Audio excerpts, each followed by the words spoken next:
When I first started sewing garments, the main concern for me was to make something that would cover my body. Basically, I can slip it over my head or I can button it up and it would fit around me.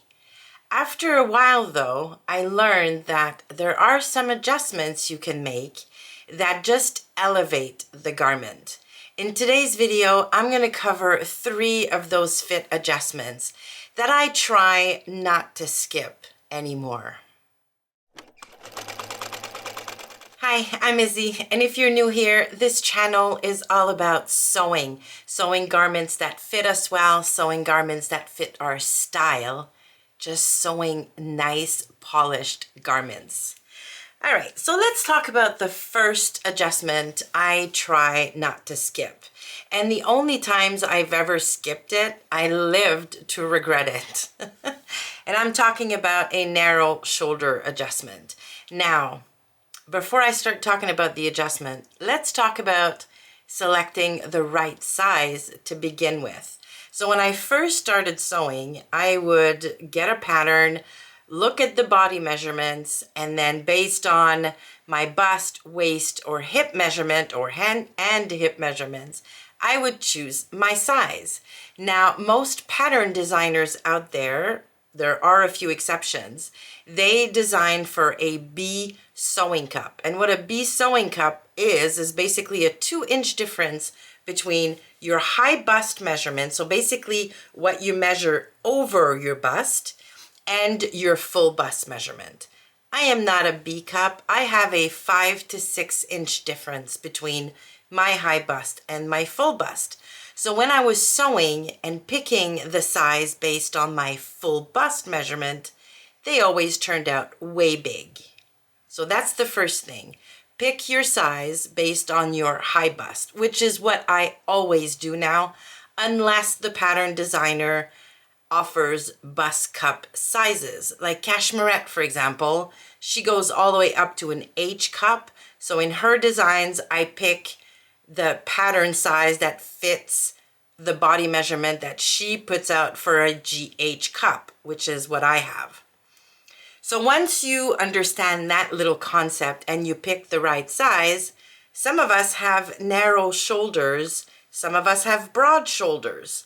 Knowing what adjustments to make sure that the shoulder seam falls exactly where it goes is a little something that really can elevate your garment. So you probably can't see it on this t-shirt because it's black, but my shoulder seam is right here. It's right at the bone where my shoulder is. This is where it should be. Now this obviously is for a set-in sleeve, would be different for a raglan or a dolman, but for set-in sleeve, I want the seam to fall right here. When it doesn't, when it falls off my shoulder, I start to feel a little bit frumpy and like my clothes are too big for me, even though they aren't. Now I know I have narrow shoulders, so I always do a small narrow shoulder adjustment. But before you start making these adjustments, just know that you can actually measure. Let me grab a pattern piece. This is a back piece, but it would be the same for the front.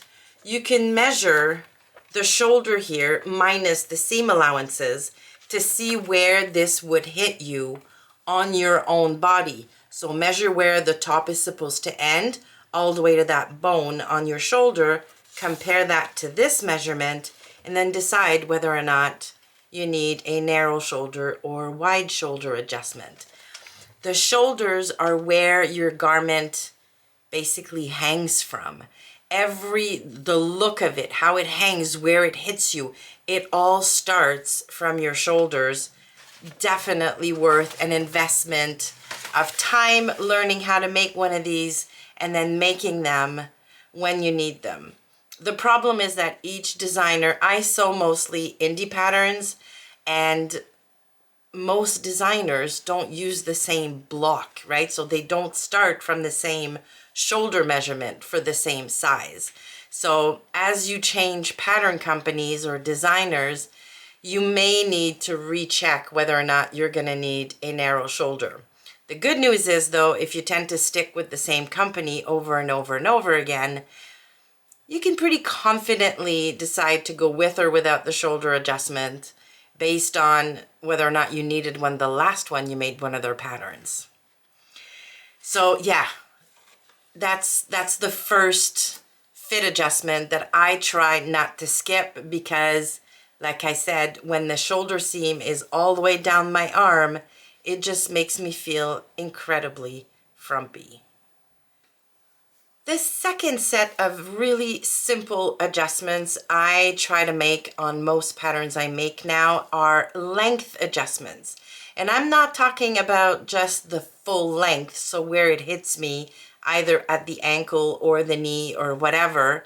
I'm talking about where certain key spots on a pattern hit on my body. For example, the bust apex. So on a pattern, if the bust apex is going to hit me above my bust, I want to make the length adjustment to bring it down so it's at my full bust. And that is because at the bust apex on a pattern is where you're going to have the volume or the room for your bust to go. If it's in the wrong place on your body, your garment is going to feel a little tight at your bust and a little oversized above your bust. So that's one thing to check.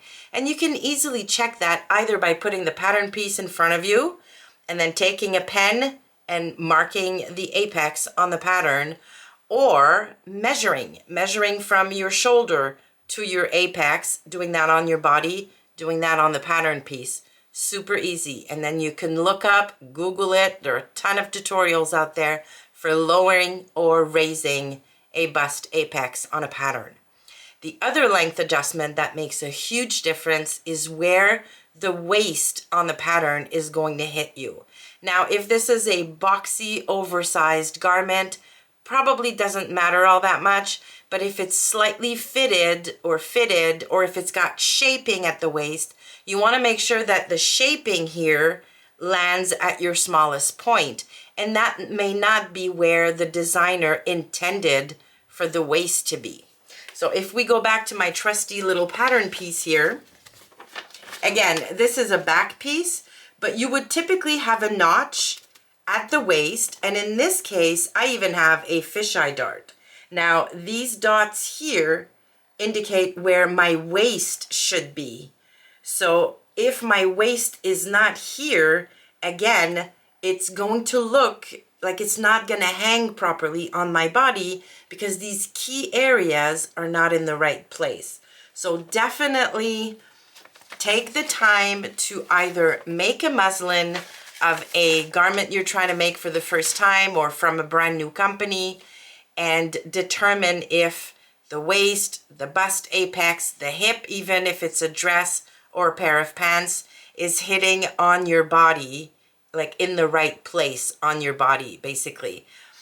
Again, this is the best way to ensure that the garment hangs and hugs you where it's supposed to hug you, where the designer intended it to hug you, rather than somewhere else, making it look a little bit strange and making it feel uncomfortable. So that's probably the most important thing.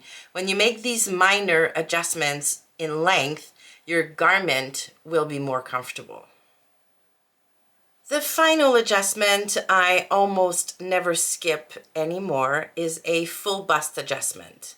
Now, in a knit fabric, for example, I know a lot of people will skip the full bust adjustment, but I try not to unless the pattern is very oversized and my fabric is very stretchy.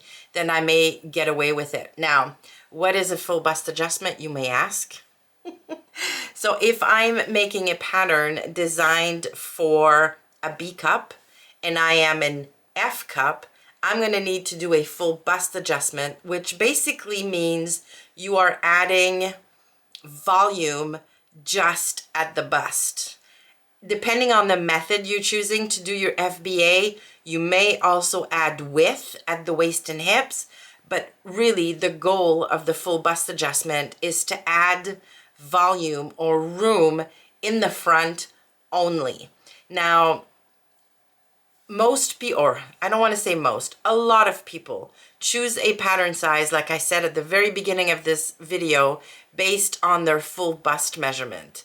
And the garment's going to fit on you, obviously, because it says if you're a 42-inch bust and the finished garment measurement is 44, the garment will fit you. However, these 44 inches are distributed all around, and you may need extra room in the front for your bust. So the garment is just gonna hang funny. And I'm gonna hopefully find some pictures and put them up here of some of my earlier garments when I didn't always know how to make or see how, if I needed to make an FBA or decided to just skip it. And you will see some drag lines from my apex down to the side of the garment because it just didn't have enough room in the front.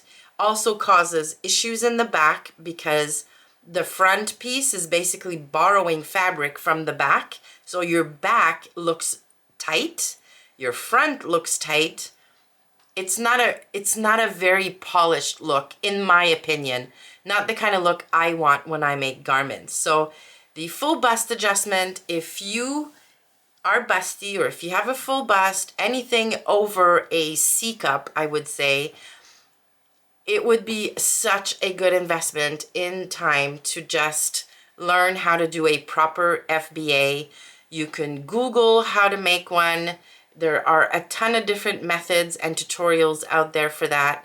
It really is not that complicated. And once you've done one, yeah, you'll very easily do future FBAs.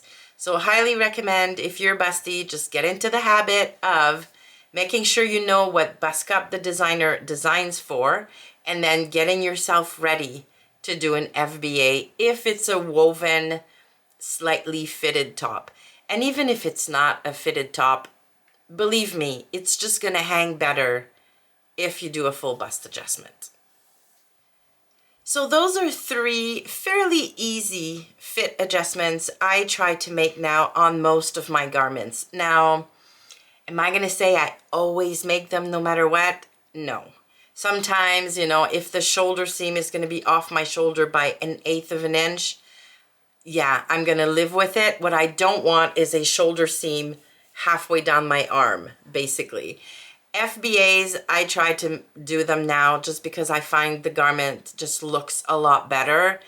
Same thing with the length adjustment. I don't always remember to measure and make sure I do them. Case in point, I'm going to insert a picture of a dress I made back in January where the waist is really not hitting me at my smallest point, and it doesn't look the best. It's wearable, but it could look so much better if that tie hit me right at my smallest point. So there you go. I would love to hear your thoughts. Put them in the comments below. Do you do any of these adjustments? If you need them, do you usually skip them, or do you go through the extra work of making the garment or the pattern fit you a little bit better? Thank you so much for watching today. If you'd like to stick around and you're interested in how I do full bust adjustments now, you can watch this video right here where I show you how to use the Nancy Zieman pivot and slide method to do a full bust adjustment. Thanks again, and I will see you soon.